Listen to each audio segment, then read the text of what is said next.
जय हिंद दोस्तों। स्वागत है आप सभी का आपके अपने परिवार द लॉजिकल साइंस में। मैं हूं आलोक सिंह आतीस और आज के इस वीडियो सेशन में हम लोग डिस्कस करने वाले हैं NCERT work energy and power numerical के पहले क्लास की। जी हाँ दोस्तों, आप में से बहुत सारे मित्रों के मन में कहीं ना कहीं ये चीज़ बैठा हुआ रहता है कि सर एनसीईआरटी में न्यूमेरिकल क्वेश्चन कैसे पूछे जाते हैं। तो ये जो हमारा क्लास है ये हमने अपने एनसीईआरटी फाउंडेशन बैच में न्यूमेरिकल करवाया था वर्क एनर्जी एंड पावर का। और इससे आपको आइडिया लग जाएगा कि जो वर्क एनर्जी एंड पावर का मैंने आपको कंसेप्ट दिया है वो सेम कंसेप्ट आपको और उसी कंसेप्ट से संबंधित न्यूमेरिकल क्वेश्चन जो कि बिल्कुल ही इजी लेवल के हैं वो आपके एनसीईआरटी बुक में रहते हैं। और कहीं ना कहीं जो आप लोग परेशान होते रहते हैं कि एनसीईआरटी का न्यूमेरिकल बहुत ज़्यादा हार्ड होता है, टफ होता है, वो चीज़ आपको आज के इस सेशन से बिल्कुल ही दूर हो जाएगा। तो आइए बिना अपने समय को गंवाए हुए शुरू करते हैं आज के इस सेशन की और चलते हैं पहले क्वेश्चन की तरफ। क्वेश्चन आप सभी देख पा रहे होंगे। क्वेश्चन बड़ा ही आसान सा है। आपसे पूछा जा रहा है कि किसी वस्तु पर 7 न्यूटन का बल लगता है। मान लीजिए बल की दिशा में विस्थापन 8 मीटर है। चित्र 11.3 यहाँ पे देख रहे होंगे सर, ये आपका डायग्राम दिया हुआ है। मान लीजिए कि वस्तु के विस्थापन के समय लगातार वस्तु पर बल लगता रहता है। इस स्थिति में किया गया कार्य कितना। बहुत ही सरल क्वेश्चन है। आपसे पूछा जा रहा है कि ये कोई ऑब्जेक्ट है और इस ऑब्जेक्ट पे 7 न्यूटन का जो बल है वो क्या हो रहा है सर, सतत रूप से लग रहा है, यानी कि लगातार रूप से लग रहा है। लगातार रूप से लगने के कारण ये ऑब्जेक्ट जो है ये यहां से उठ करके कहाँ चला आता है, तो गुरु जी यहाँ पे चला आता है। यानी कि इसके बीच में सर क्या होता है, कुछ न कुछ विस्थापन कवर होता है और वो कितना है 8 मीटर। तो आपसे ये पूछा जा रहा है इस स्थिति में किया गया कार्य क्या होगा। आप क्या कहेंगे कि गुरु जी आपने तो पीछे के सेशन में बताया है कि अगर हम लोग वर्क की बात करते हैं तो क्या कहते हैं, फॉर्मूला होता है एफ एस। एफ क्या है, आप कहते हैं बल, एस क्या है विस्थापन। मेरे मित्र आपका बल कितना है यहाँ पे, आप कहेंगे गुरुजी 7 न्यूटन। लीजिए 7 न्यूटन यहाँ पे रख देते हैं।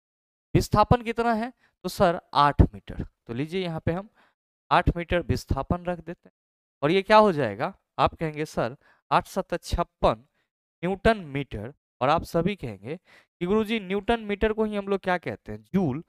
यही हमारा आंसर कितना आ जाएगा सर, 56 जूल आंसर आ जाएगा। बड़ा ही सीधा सा सवाल था और मैंने पढ़ाने के क्रम में ये चीज आपको बताया भी था। और मेरे ख्याल से अब आपको इस टाइप के क्वेश्चन में कोई दिक्कत नहीं होगा। सीधे हमको क्या देखना है, बल और विस्थापन देखना है, गुना कर देना है, आंसर हमारा आ जाएगा। ध्यान में रखिएगा कि जहां पे सिर्फ और सिर्फ बात बल और विस्थापन की जाएगी तो वहीं पे हम लोग ये फॉर्मूला लगाएंगे।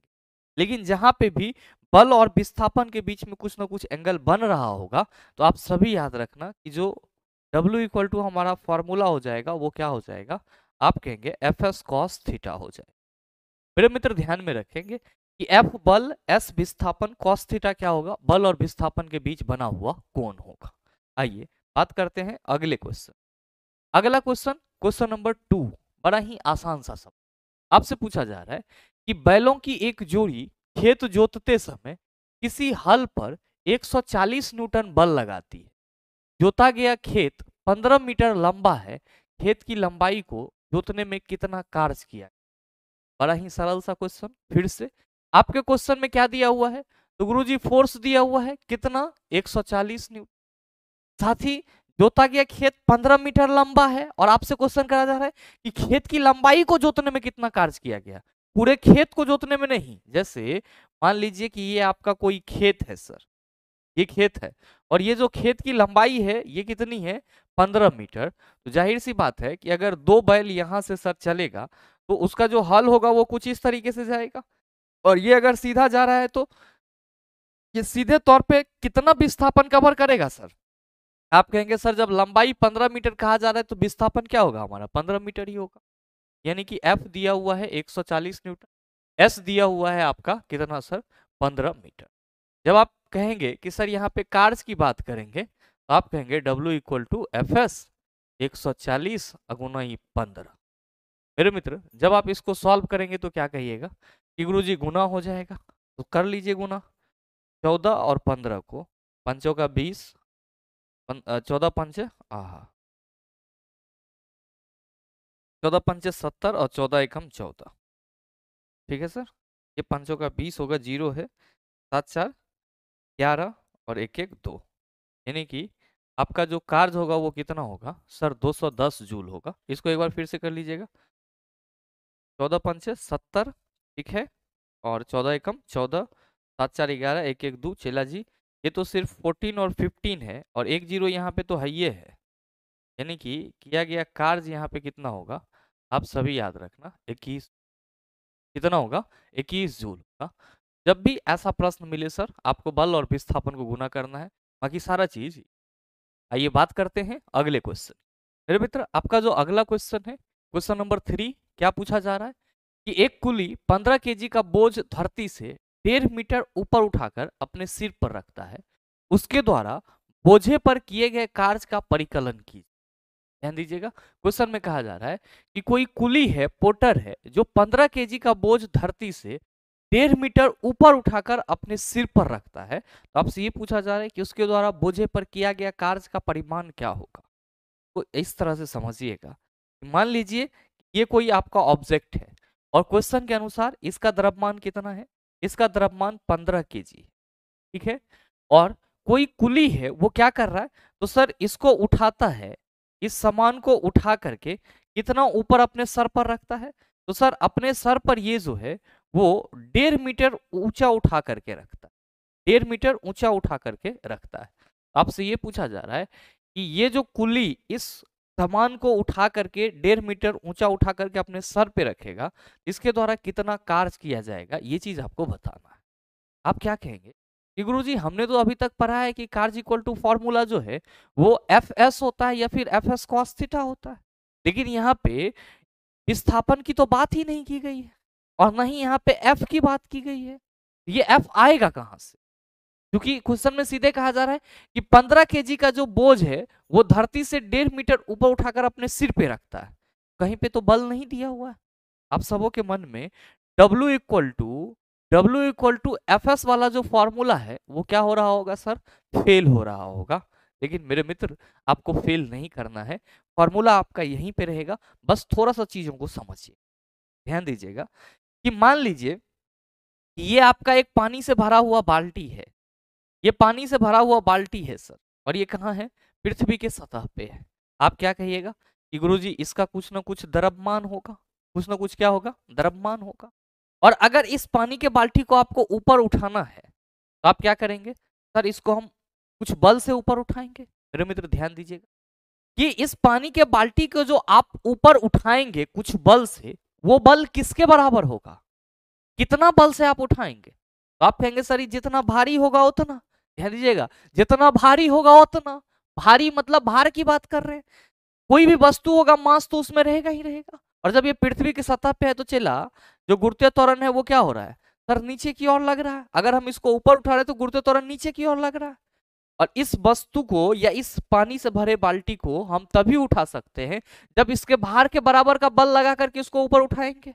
आप कहेंगे कि गुरुजी इसका मतलब ये हुआ कि अगर इस पानी से भरे बाल्टी का द्रव्यमान m हो और इसके नीचे गुरुत्वीय त्वरण g लग रहा हो, तो इसका जो बाल्टी है इसका भार क्या होगा, mg, और इसको जो हम ऊपर उठाएंगे उस बल का परिमाण क्या होगा, आप कहेंगे सर mg ही होगा। यानी कि जो ऊपर उठाने वाला बल है हमारा वो क्या है, आप कहेंगे सर mg के बराबर है। किसके बराबर है, mg के बराबर है। और सिर्फ यहीं पे नहीं, किसी भी स्थिति में अगर किसी भी चीज को हम ऊपर उठाते हैं तो जो ऊपर उठाने में हमारे द्वारा बल लगता है एक्चुअली वो क्या होता है, उस वस्तु का भार होता है। और किसी भी वस्तु को जो हम लोग ऊपर उठाते हैं उसके भार के भार का जो बल होता है उसके बराबर का बल लगा करके हम लोग क्या करते हैं, उसको ऊपर उठाने की कोशिश करते हैं। आप कहेंगे सर इसका मतलब साफ हो गया कि किसी भी ऑब्जेक्ट को ऊपर उठाएंगे तो उस ऑब्जेक्ट के भार बल के बराबर उस पर बल लगाएंगे। अब ये कुली बेचारा क्या करेगा, तो सर ये जो 15 केजी का सामान है इसके भार के बराबर ये बल लगा करके ऊपर उठाएगा। ध्यान दीजिएगा कि भार के बराबर ये बल ऊपर की ओर लगा रहा है, जिस क्रम में ये कितना ऊंचा उठ रहा है सर, 1.5 मीटर ऊंचा उठ रहा है। यानी कि वस्तु जो है वो एक पोजीशन से छोड़ करके दूसरे पोजीशन में आ रही है। अगर ऑब्जेक्ट आपका यहाँ पे है और ये इसको उठा करके अपने माथा पे रखता है तो फाइनल पोजीशन ये होगा, इनिशियल पोजीशन ये होगा। आप कहेंगे सर एक डायरेक्शन में ऊपर हो रहा है, तो यहाँ पे जो हमारा एच है एक्चुअली में यही क्या होगा सर, एस के बराबर होगा, विस्थापन के बराबर। क्या कहिएगा कि गुरुजी अब हम लोग कह सकते हैं कि चूंकि W इक्वल टू क्या होता है, एफ एस होता है। W इक्वल टू क्या होता है, एफ एस होता है। और हम सबों को मालूम है कि किसी भी चीज को हम ऊपर उठाएंगे तो उस चीज का जो भार बल होगा उसके बराबर का बल लगा के उसको ऊपर उठाएंगे। तो आप कहेंगे कि गुरुजी ये यहाँ पे जो F होगा वो क्या हो जाएगा, mg हो जाएगा। F क्या हो जाएगा हमारा, mg हो जाएगा। और S के रूप में क्या होगा सर, H हो जाएगा। मेरे मित्र ध्यान दीजिएगा, यहाँ पे आपको एक नया फॉर्मूला मिल गया है, W इक्वल टू mgh। हालांकि ये चीज मैंने आपको बताया था कि किसी भी वस्तु को ऊपर उठाने के क्रम में जो किया गया कार्य होता है वो वस्तु के स्थितिज ऊर्जा के बराबर होता है। ये थियोरिटिकली मैंने आपको बताया था, लेकिन यहाँ पे आपको चीजें और क्लियर हो गई कि जो mgh है वो कहाँ से आता है। अब आपके मन में कोई शक सुविधा नहीं रहेगा कि सर ये mg कहाँ से आ गया या h कहाँ से आ गया। आप कहेंगे कि सर जब हमको ये चीज याद रहेगा कि किसी भी वस्तु को ऊपर उठाने के क्रम में जो किया गया कार्य होता है वो mgh के बराबर होता है, तो क्या हमको इतना जो है सर बवंडर करना होगा, कोई जरूरत नहीं है। चला mgh मालूम है 15, अगर जी का वैल्यू नहीं दिया हुआ है तो सुविधा के लिए 10 ले लो, 15 10 है 150 गुना 1.5 कर दो, आपका आंसर आ जाए। आप कहेंगे ऐसे कैसे सर, तो देख लीजिए सर, W इक्वल टू आपने कहा mgh, जी का वैल्यू नहीं दिया हुआ है तो हम लोग सुविधा के लिए 9.8 भी ले सकते हैं या 10 मीटर पर सेकेंड स्क्वायर भी रख सकते हैं। तो आप कहेंगे सर m हमारा 15 है, g हमारा कितना है, चला जी 10 हो जाएगा, और h 1.5, पॉइंट हटा दीजिए नीचे 10, ये इसके साथ कैंसिल, 15 15 225 क्या हो जाएगा सर, जूल हो जाएगा। इसका मतलब ये हुआ कि जो कुली 15 केजी का बोझ धरती से 1.5 मीटर ऊपर उठाकर अपने सिर पर रखता है उसके द्वारा बोझे पर किया गया कार्य कितना है, आप कहेंगे 225 जूल है। कितना है सर, 225 जूल। आइए बात करते हैं अगले क्वेश्चन। अगला क्वेश्चन, क्वेश्चन नंबर 4। क्या पूछा जा रहा है आपसे कि 5 मीटर पर सेकेंड के वेग से गतिशील किसी m द्रव्यमान की वस्तु की गतिज ऊर्जा 25 जूल है। यदि इसके वेग को दोगुना कर दिया जाए तो इसकी गतिज ऊर्जा कितनी हो जाएगी। यदि इसके वेग को 3 गुना बढ़ा दिया जाए तो इसकी गतिज ऊर्जा हो जाएगी। मेरे मित्र यहाँ पे आपको एक ही क्वेश्चन में 2 क्वेश्चन पूछा जा रहा है। क्वेश्चन में कहा जा रहा है कि कोई ऑब्जेक्ट है, तो चला जी मान लीजिए कि ये ऑब्जेक्ट है और इसका द्रव्यमान क्वेश्चन में मेंशन है कितना, तो सर किसी m द्रव्यमान की वस्तु है। ध्यान दीजिएगा कि ये जो ऑब्जेक्ट है इसका द्रव्यमान दिया नहीं है सर, सीधे कहा गया है कि m द्रव्यमान की वस्तु है और ये क्या कर रही है, तो सर ये 5 मीटर पर सेकेंड के वेग से चल रही है। और जब 5 मीटर पर सेकेंड के वेग से चल रही है तब इसकी जो गतिज ऊर्जा है यानी कि काइनेटिक एनर्जी है वो कितनी है, तो सर 25 जूल है। ध्यान दीजिएगा कि जो m द्रव्यमान की वस्तु है वो जब 5 मीटर पर सेकेंड के वेग से चल रही है तो उसकी गतिज ऊर्जा 25 जूल है। क्वेश्चन में कहा जा रहा है यदि इसके वेग को दोगुना कर दिया जाए तो इसकी गतिज ऊर्जा कितनी हो जाए। फिर कहा जा रहा है कि इसके वेग को 3 गुना बढ़ा दिया जाए तब इसकी गतिज ऊर्जा कितनी हो। तो मेरे मित्र पहले तो हमको ये समझना होगा यहाँ पे कि गुरुजी अगर किसी भी वस्तु के वेग को 2 गुना कर दिया जाए या 3 गुना कर दिया जाए तो जो नया गतिज ऊर्जा होता है उस पर क्या प्रभाव होता है। तो भाई मेरे आप सभी ध्यान में रखना और आप सभी को ये चीज अपने माइंड में हमेशा हमेशा के लिए रखना भी चाहिए, बार बार कैलकुलेशन करने की जरूरत नहीं होनी चाहिए, एक बार सीख लेंगे इस। क्योंकि हम लोग क्या कहते हैं कि गुरुजी जब कोई m द्रव्यमान की ऑब्जेक्ट v वेग से गतिमान होती है तब उसका जो काइनेटिक एनर्जी होता है चला वो कितना होता है, तो आप कहेंगे सर हाफ mv² होता है। जब कोई m द्रव्यमान की ऑब्जेक्ट v वेग से गतिमान होती है तब उसकी गतिज ऊर्जा हाफ mv² होती है। मेरे मित्र हम क्या कर रहे हैं यहाँ पे, हम यहाँ पे वेग को v से 2v कर दे रहे हैं, यानी कि वेग क्या कर दे रहे हैं, दोगुना कर दे रहे हैं।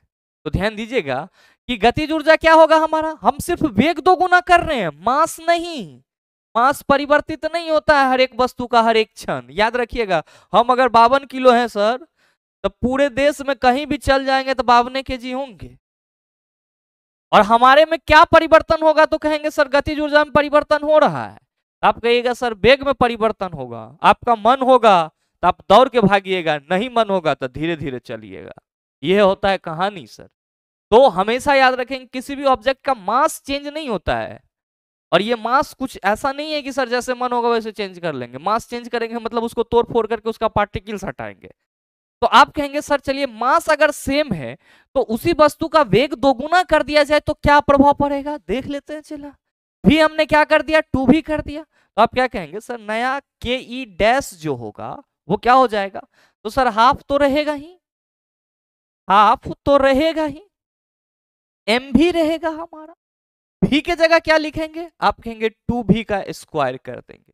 चला जी ध्यान दीजिएगा, ये है पे सारा खेला खत्म है। हाफ एम अब 4 भी स्क्वायर, ध्यान से समझिएगा कि हाफ एम अब 4 भी स्क्वायर है, एक हम 4 इंटू क्या कर दे रहे हैं, हाफ एम भी स्क्वायर। आपको कोई तकलीफ होगा, आप कहिएगा कोई तकलीफ नहीं होगा। चला जी ध्यान दीजिएगा कि जब ये m द्रव्यमान का वस्तु का वेग भी था तब इसकी गतिज ऊर्जा कितनी थी, हाफ एम बी स्क्वायर। अब जब दो गुना कर दिए हैं तो गतिज ऊर्जा 4 into half M B square आ रहा है। तो क्या इस हाफ एम बी स्क्वायर की जगह चला जी हम लोग के ई लिख सकते हैं, आप कहेंगे बिल्कुल लिख सकते हैं सर, बिल्कुल लिख सकते हैं।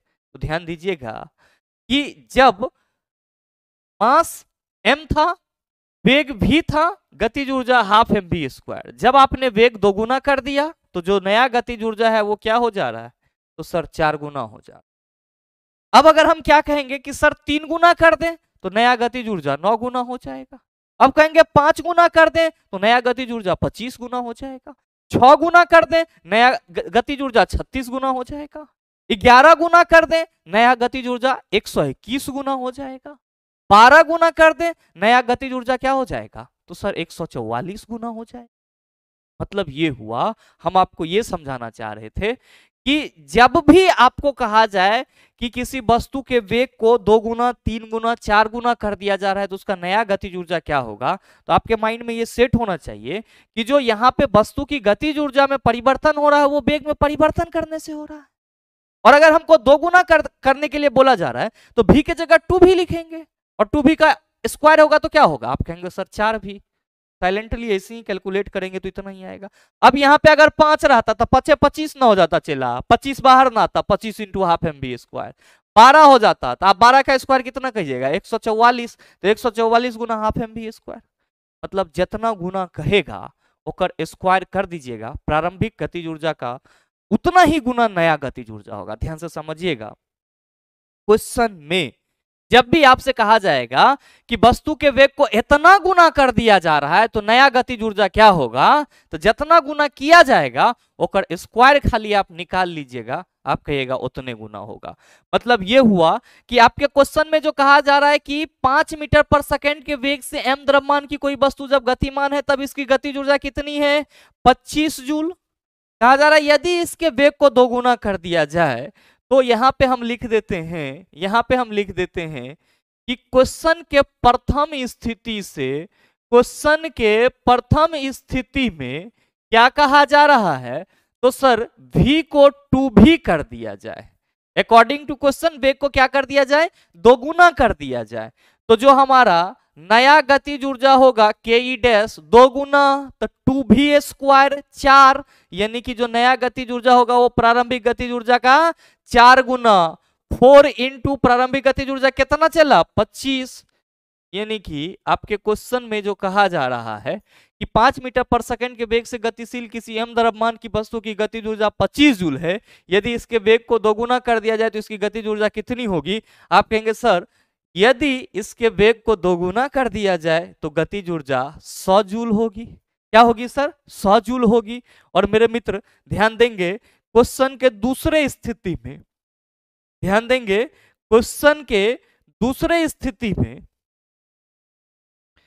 क्वेश्चन के दूसरे स्थिति में क्या कहा जा रहा है, क्वेश्चन के दूसरे स्थिति में क्या कहा जा रहा है कि v इक्वल टू क्या होता, v इक्वल टू क्या हो जाए 3v।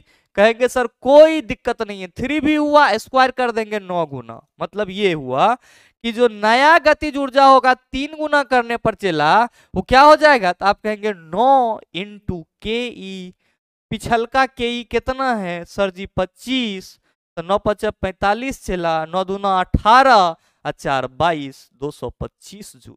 कोई दिक्कत, कोई दिक्कत सर नहीं होना चाहिए, बस आपको ये रिलेशन याद रखना है, बाकी का काम तो सर इजी है। आइए बात करते हैं अगले क्वेश्चन। अगला क्वेश्चन, क्वेश्चन नंबर 5 आपसे पूछा जा रहा है कि यदि किसी कार का द्रव्यमान 1500 केजी है तो उसके वेग को 30 किलोमीटर पर आवर से 60 किलोमीटर पर आवर तक बढ़ाने में कितना कार्य करना पड़ता है। मेरे मित्र ध्यान से समझिएगा, यहाँ पे क्या कहा जा रहा है क्वेश्चन में। ऐसा नहीं है कि मैंने आपको कॉन्सेप्ट नहीं बताया है, मैंने आपको बताया है। क्वेश्चन करा जा रहा है कि यदि किसी कार का द्रव्यमान 1500 केजी है, तो चेला जी ध्यान दीजिएगा कि अगर हम मान ले ये कोई कार है तो इसका द्रव्यमान कितना है क्वेश्चन के अनुसार 1500 केजी। इसका वेग 30 किलोमीटर पर आवर से 60 किलोमीटर पर आवर तक बढ़ता है।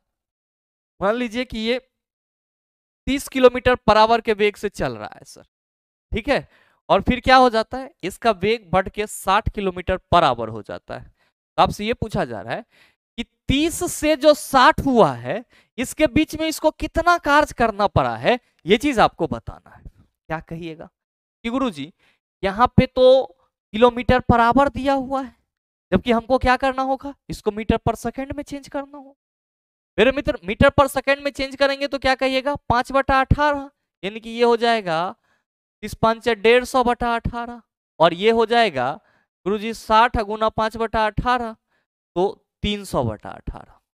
कितना हो जाएगा 300/18। ये आपका क्या है प्रारंभिक वेग, ये क्या है सर अंतिम वेग, क्योंकि 30 किलोमीटर पर आवर से इसका वेग क्या हो जाता है सर 60 किलोमीटर पर आवर हो जाता है।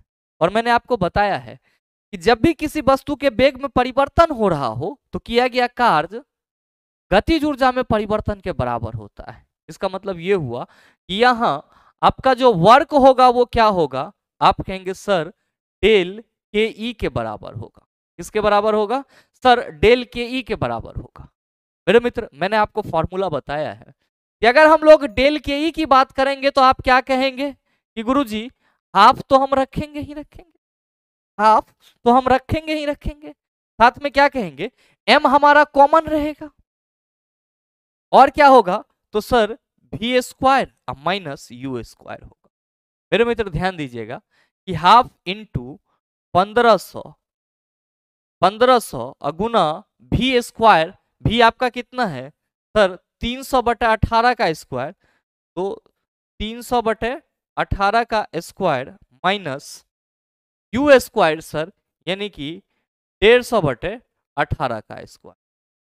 चला जी आप इसको सॉल्व कर लेंगे तो आपको आंसर मिल जाएगा, और यही क्या होगा सर आपके इस क्वेश्चन का सही आंसर। अब बहुत सारे मित्र कहेंगे कि गुरुजी हम ये नहीं समझे, कोई दिक्कत नहीं है चला, नहीं समझे तो बहुत अच्छा है। हमने आपको बोला कि यहाँ पे किया गया कार्य गतिज ऊर्जा में परिवर्तन के बराबर होगा। गतिज ऊर्जा में परिवर्तन क्या होगा, आप कहेंगे सर अंतिम गतिज ऊर्जा माइनस प्रारंभिक गतिज ऊर्जा। अंतिम गतिज ऊर्जा माइनस क्या होगा प्रारंभिक गतिज ऊर्जा। प्रारंभिक गतिज ऊर्जा मेरे मित्र प्रारंभिक हो या अंतिम हो दोनों के लिए तो मास हमारा यही रहेगा। आप कहेंगे बिल्कुल सर, तो मेरे मित्र ध्यान देंगे कि यहाँ पे भी हम हाफ इंटू एम, अगर हम बात करते हैं प्रारंभिक गतिज ऊर्जा की तो क्या कहेंगे कि सर 150/18 का स्क्वायर होगा। यहाँ पे भी अगर हम लें तो हाफ इंटू एम इंटू 300/18 का क्या होगा सर स्क्वायर होगा। मेरे मित्र आप सभी क्या कहेंगे कि गुरुजी घटाएंगे, तो जब आप इसको मान लीजिए कि यहाँ माइनस करते हैं तो आप सभी क्या कहेंगे कि गुरुजी यहाँ पे हाफ तो दोनों में, हाफ तो दोनों में, तो हम लोग क्या कहेंगे कि गुरुजी हाफ हम कॉमन ले लेते हैं, प्लस एम भी दोनों में है तो एम कॉमन ले लेते हैं, और क्या कहिएगा कि सर ये हो जाएगा हाफ एम इंटू 150/18 का स्क्वायर माइनस 300/18 का। देखिए सर बात घुमा फिरा के आपका कहाँ पे पहुंच रहा है, m के जगह आप 1500 रखेंगे तो यही सेम चीज आ जाएगा। तो आपको जैसे मन होगा सर आप वैसे कर सकते हैं, बस फॉर्मूला के इम्प्लीमेंटेशन का ख्याल रखिएगा, बाकी की चीजें सर आसान है, मैं आपको कई बार बता चुका हूं। आइए नेक्स्ट क्वेश्चन देखिए। क्वेश्चन में कहा जा रहा है कि 10 केजी द्रव्यमान की एक वस्तु को धरती से 6 मीटर की ऊंचाई तक उठाया गया, इस वस्तु में विद्यमान ऊर्जा का परिकलन कीजिए। जी का मान यहाँ पे 9.8 मीटर पर सेकेंड स्क्वायर लेना है। मेरे मित्र, क्या अब ये सवाल आपसे नहीं बनेगा? आप कहेंगे सर बिल्कुल बन जाएगा। अभी जस्ट हम लोगों ने पीछे के सेशन में देखा है कि अगर किसी वस्तु को ऊपर उठाया जाएगा तो उस स्थिति में जो किया गया कार्य होगा वो किसके बराबर होगा? आप कहेंगे वस्तु की स्थितिज ऊर्जा के बराबर। आप कहेंगे सर इसका मतलब ये हुआ कि यहाँ पे जो वर्क है वो किसके बराबर है? mgh के बराबर है। किसके बराबर है? mgh के बराबर है। m कितना है सर? 10, g का वैल्यू 9.8, h कितना है? 6 मीटर। पॉइंट हटा करके सर नीचे 10 लाइए, इस 10 को काट दीजिए। 8 छाके 48, 9 छाके 54, 8 कितना हो जाएगा सर? 62। यानी कि किया गया कार्य कितना होगा? 628 जूल। 8 छाके 48 और 9 छाके 54, 4 58 ना होगा चेला, 588 जूल ना होगा। बड़ा जोर देते हैं, देख लो एक बार फिर से गुना करने में सर। 8 छाके 48, ठीक है, 8 4 बचा, 9 छाक 54 4 58, कोई दिक्कत नहीं है चला, तरीका सीख गए तो गुना आप लोग कर लेंगे। आइए सर बात करते हैं अगले क्वेश्चन। अगला क्वेश्चन, क्वेश्चन नंबर 7, आपसे कहा जा रहा है कि 12 केजी द्रव्यमान की एक वस्तु धरती से एक निश्चित ऊंचाई पर स्थित है। यदि वस्तु की स्थितिज ऊर्जा 480 जूल है तो वस्तु की धरती के सापेक्ष ऊंचाई ज्ञात कीजिए। दिया है परिकलन में सरलता के लिए जी का वैल्यू कितना लेना है? 10 मीटर पर सेकेंड स्क्वायर लेना है। बड़ा सरल सा क्वेश्चन। क्वेश्चन कहा जा रहा है कि 12 केजी द्रव्यमान की एक वस्तु, यानी कि जो वस्तु है उसका द्रव्यमान दिया हुआ है 12 केजी। फिर क्या कहा जा रहा है कि धरती से एक निश्चित ऊंचाई पर स्थित है और यह ऊंचाई आपको निकालना है। कहा जा रहा है यदि वस्तु की स्थितिज ऊर्जा 480 जूल है, यानी कि P कितना है? 480 जूल। तो आपसे ये पूछा जा रहा है कि धरती के सापेक्ष ऊंचाई ज्ञात कीजिए, जबकि G का वैल्यू अगर आपको जरूरत लगे 10 मीटर पर सेकेंड स्क्वायर लीजिए। मेरे मित्र आप क्या कहेंगे कि गुरुजी जब हम सबों को मालूम है कि P equal to formula mgh होता है, तो अकॉर्डिंग टू क्वेश्चन P का वैल्यू हम 480 रखते हैं और m का वैल्यू हम 12 रखते हैं, g का वैल्यू 10, h हमको निकालना है। h इक्वल टू हम लोग क्या कहेंगे? आप कहेंगे सर 480 बटा 12 गुना 10 कहेंगे। ये जीरो इसके साथ कैंसिल हो जाएगा, 12 चौका 48, यानी कि h इक्वल टू कितना हो जाएगा सर? 4 मीटर हो। कितना हो जाएगा सर? 4 मीटर हो जाएगा। आइए बात करते हैं अगले क्वेश्चन। अगला क्वेश्चन, क्वेश्चन नंबर 8 देखिएगा सर। कहा जा रहा है कि दो लड़कियां जिनमें से प्रत्येक का भार 400 न्यूटन है, एक रस्से पर 8 मीटर की ऊंचाई तक चढ़ती है। हम एक लड़की का नाम ए रखते हैं तथा दूसरी लड़की का बी। इस कार्य को पूरा करने में लड़की ए 20 सेकंड का समय लेती है, जबकि लड़की बी 50 सेकंड का समय लेती है। प्रत्येक लड़की द्वारा व्यय की गई शक्ति का परिकलन कीजिए। यानी कि इस दोनों लड़की द्वारा जो खर्च किया गया शक्ति है वो क्या होगा, ये चीज आपको बताना। मेरे मित्र आप सभी क्या कहेंगे? गुरुजी बड़ा ही आसान है। क्वेश्चन में जो ए लड़की है इसका भार कितना है? तो सर जो भार है वो 400 न्यूटन है और साथ ही ये एक रस्से पर 8 मीटर की ऊंचाई तक चढ़ती है, यानी कि ये कितना ऊंचाई कवर करती है सर? 8 मीटर। और ऐसा करने में जो लड़की ए है उसको कितना टाइम लगता है सर? तो 20 सेकंड का समय। आपसे पूछा जा रहा है कि प्रत्येक लड़की द्वारा व्यय की गई शक्ति का परिकलन कीजिए। शक्ति क्या होता है सर? ऊर्जा में व्यय की दर। और मैंने आपको पीछे बताया है कि अगर कोई भी चीज ऊपर चढ़ रहा होता है और उस सेंस में शक्ति की बात की जाती है तो जो शक्ति होती है वो क्या होती है? तो सर स्थितिज ऊर्जा बटा समय होती है। यहाँ पे मेरे मित्र लड़की का भार 400 न्यूटन है, भार मतलब mg, तो ये जो भार है आपका वो क्या है सर? mg है, मतलब mg आपका 400 न्यूटन दिया हुआ है, h दिया हुआ है 8 मीटर। तो आप क्या कहेंगे कि सर पहला लड़की का जो पावर हो जाएगा वो क्या होगा? mgh बटा t। मेरे मित्र mg आपको 400 दिया हुआ है और साथ ही h कितना दिया हुआ है? 8 मीटर, और t कितना दिया हुआ है सर? 20 सेकेंड। इसको कैंसिल कर दीजिए, क्या कहिएगा? 2 चौका 8, 40 चौका 160, यानी कि जो आपका लड़की ए है उसकी शक्ति कितनी हो जाएगी? 160 वाट। कितनी होगी? 160 वाट। ध्यान देंगे लाइट कट गया है थोड़ा सा, इसलिए आपको चमक थोड़ा डाउन हो गया होगा और ये कब शट डाउन हो जाएगा इसकी कोई गारंटी नहीं है, उससे पहले आप लोग इसको समझ लें। लड़की बी क्या कर रही है सर? तो सर लड़की बी जो है वो तथा दूसरी लड़की का बी इस कार्य को पूरा करने में 20 सेकंड का समय लगता है, जबकि लड़की बी 50 सेकंड का समय। अच्छा दोनों का भार सर 400 न्यूटन सेम है ना। कहा जा रहा है कि दो लड़कियां जिनमें से प्रत्येक का भार 400 न्यूटन है, यानी कि दोनों का भार 400 न्यूटन, ठीक है सर। यानी कि mg आपको दिया हुआ है, दोनों अलग अलग ऊंचाई चढ़ती है, ठीक है। और एक रस्से पर 8 मीटर की ऊंचाई तक चढ़ती है। अच्छा दोनों जो है वो उसी रस्से पर सर 8 मीटर की ऊंचाई तक चढ़ती है, बस फर्क किसका है, तो एक को सर 20 सेकंड लगता है ए को, अब बी को 50 सेकंड लगता है, बस इसी चीज का फर्क है।